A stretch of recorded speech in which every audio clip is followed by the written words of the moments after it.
بسم الله الرحمن الرحيم. السلام الله عليكم ورحمة الله تعالى وبركاته. داوديال كسول وهذا وركي سويال تي في.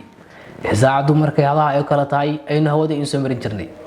قد بدأت كل داود ضنتان وركي سويال تي في نوحة كم النقنية.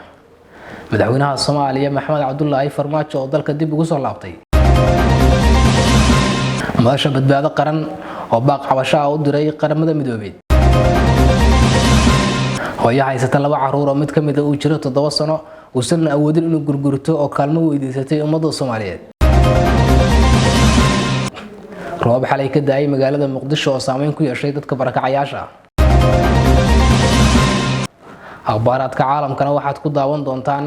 madaxweynihii dalka Chad oo la dilay iyo midowga Afrika oo walaac ka muujiyay khilaafka ka jira qaybo ka mid ah dalalka Afrika. qodobadaas iyo qodobo kale oo faahfaahsan ayaad ku daawan doontaan warka Sooyaal TV balse marka hore daawadayaal u diyaar garoob warka oo faahfaahsan oo la socodsiyo anigoo ah Mahad Weer Warsame.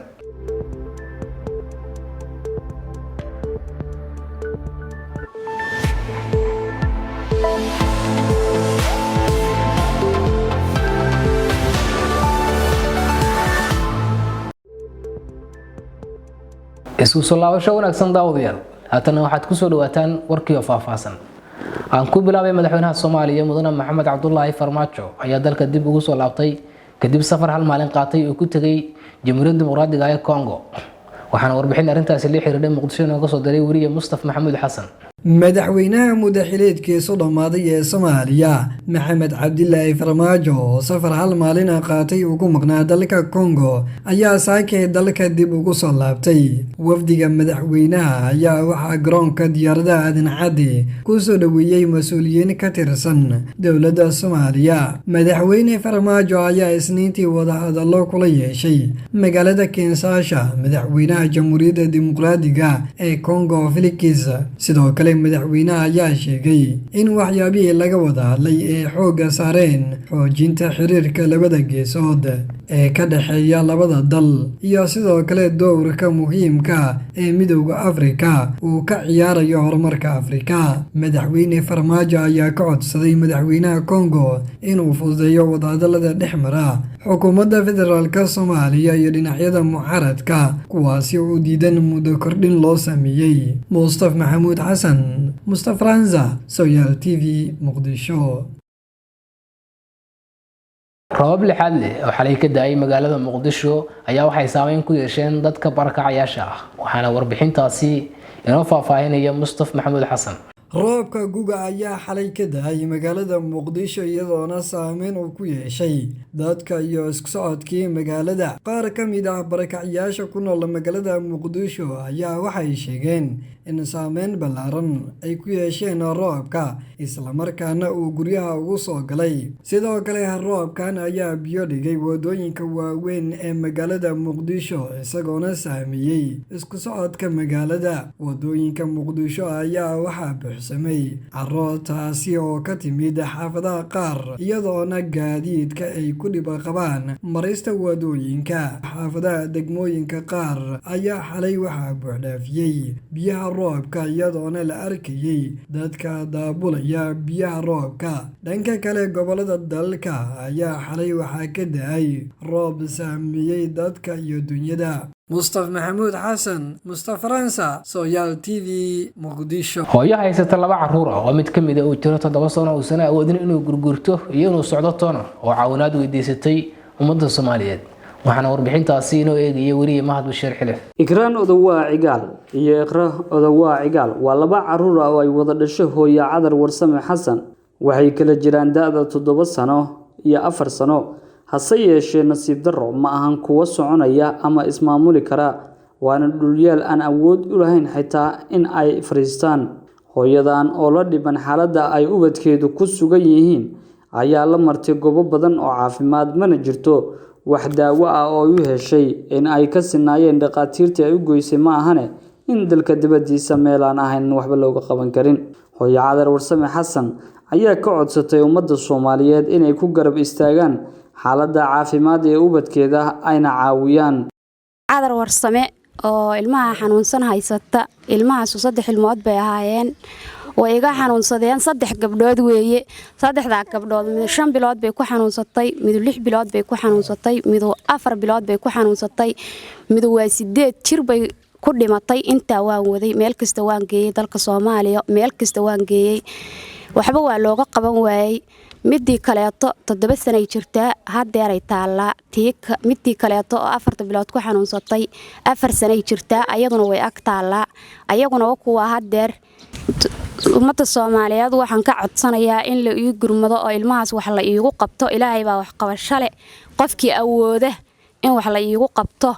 baan umada Soomaaliyeed ka codsanaya la tacaalida iyo xanuunkani haya labadan ubadka ah ee hooyo Cadar Warsame ay la taalo ama ay la rafaadsan tahay sidii ugu heli daawo ayaa kuwa sugaya dhamaan umada Soomaaliyeed ee Islaamka si ay garab ugu siiyaan si ay u helayeen ubadkani dhibaatada xooggan ay haysto Maxamed Bashir Soomaal Xilif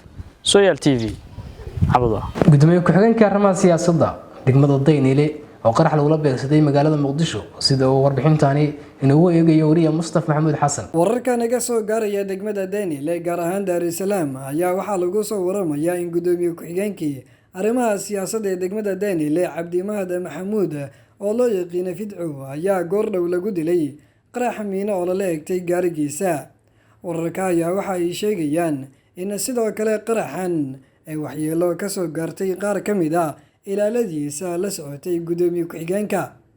qaraxan ayaa ka dhacay wadada xaafadda Dar es Salaam ee magaalada Muqdisho xogayaha ayaa sidoo kale tilmaamay in ay jiraan dhaawacyo soo gaaray ilaalada gudoomiye ku-xigeenka dhintay kuwaas oo loo qaaday isbitaalada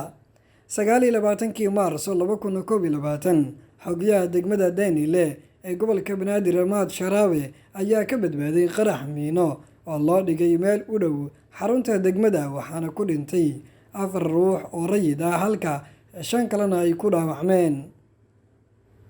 hooyo Soomaaliyeed ayaa waxay walaalaha muslimiinta ka codsatay in lagu garab istaago daaweynta wiilkeeda oo muddo 2 sano xanuunsan waxaana warbixintaasi inoo eegaya wariyaha Soyal TV ee magaalada Kismaayo Nuur Muxiidiin halkani waa hoyga ay magaalada Kismaayo ka degan tahay hooyo Xaawo Cabdikariin Cali oo haysato wiil 2 sano jir ah kaas oo la ildaran xanuunka neef qabashada hooyo Xaawo Cabdikariin Cali ayaa sheegtay in ay la dhibtooto wiilkeeda xilliyada ay neefta ku dhigto ayadoo aan u heli karin wax oksijiin ah oo lagu xiro hooyadan ayaa sidoo kale sheegtay inuu xanuunkani ku dhashay wiilkeeda oo 2 sano jir ah ilaa iyo haddana aysan jirin cid garab ku siisay daweyntiisa sidoo kalena waxa ay carabka ku adkaysay in wiilkeeda aabihiis uu yahay mid iska danyar ah oo aan awoodin daaweynta wiilkiisa anaga wuxuu dhalan yahay 2 sano iyo 5 bilood xanuunkan uu dhashay markuu dhalanayna qaska ku dhiganaa soo naqas ku dhiganaa dhashay barabina soo dhalana xanuunsan isbitaalka weyn Ismaaciil la geeyay oksijiin lagu xiray 7 bari oksijiin ku xirnaa waa la irbadaynahay kadib waxay roon iska dhig isbitaalka laga soo bixiyay gurigeyga keensaday ilaa waa dhaxoonta sidii loo saan wax xanuunsanaa mar wax yar roon iska dhiga mar uu xanuunsanaa wixii la sii soo mutaga marka saan intaan u dhayn waligiis ma soconin in oo fahmo laho ciyaaray ma aha mana qaana meeshii laga hayo wax oo caafimaadkiisa aan kula socono hadii computer ay noqon leedahay raaj ay noqon leedahay waan u wayne marka waan iska haasanaa wax raashin wuxuu ilmaha aabahood meelaha ka soo xamaalada soo helay soo waayay la qofliyaankaanada ma wax kale oo wax naga caabiyo malahan hooyo Xaawo Cabdikariin Cali ayaa waxa ay walaalaha muslimiinta ah meel walba ay joogaan ka codsatay in lagu garab istaago daweynta wiilkeeda oo 2 sano ka xanuunsan shada waxaan ka codsan lahaa inta islaamka ninkii waxay u tari kareen wax igu caawiyo ay cunuga iga xanuunsan qof oo miskiin oo tabaran aan lahayn waan yahay dadka walaalaha ay daawanay waxaan ka codsanahay waxay ugu dhaamaan inay igu caawiyaan Nuur Muxiidiin Cali Soyal TV magaalada Kismaayo daawadayaal wali waxaanu bartan kaga jirnaa wararkii Soyal TV iminkana waa akhbaaradkii caalamka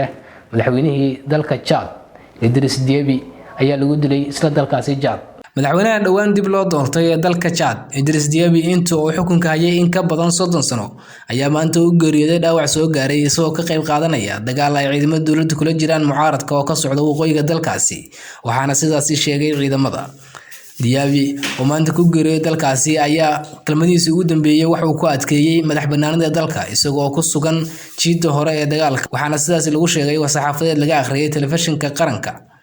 afayeenka ciidamada General SM Bendona. Diaby oo isniintii sheegay inuu tagayo jiidda hore ee dagaalka si uu ugu biiro ciidamada la dagaalamaya argagixisada waxaana lagu dhaawacay booqashadaas.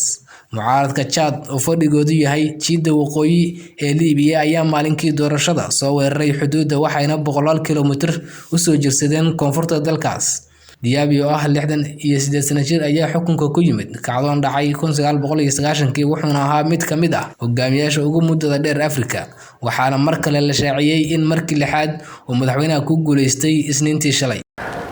Midowga Afrika oo walaac ka muujiyay khilaafka ka dhex jira qaar ka mid ah dalalka Afrika. gudoomiyaha golaha ammaanka nabadgelyada midowga Afrika ahna madaxweynaha dalka Kenya Uhuru Kenyatta ayaa sheegay in ay uga walaacsan yihiin khilaafka xilligan ka jira qaar ka mid ah wadamada Afrika. madaxweynaha Kenyatta oo hadal ka jeediyay dood ay yeesheen xubnaha golaha ammaanka qaramada midoobay ayaa sheegay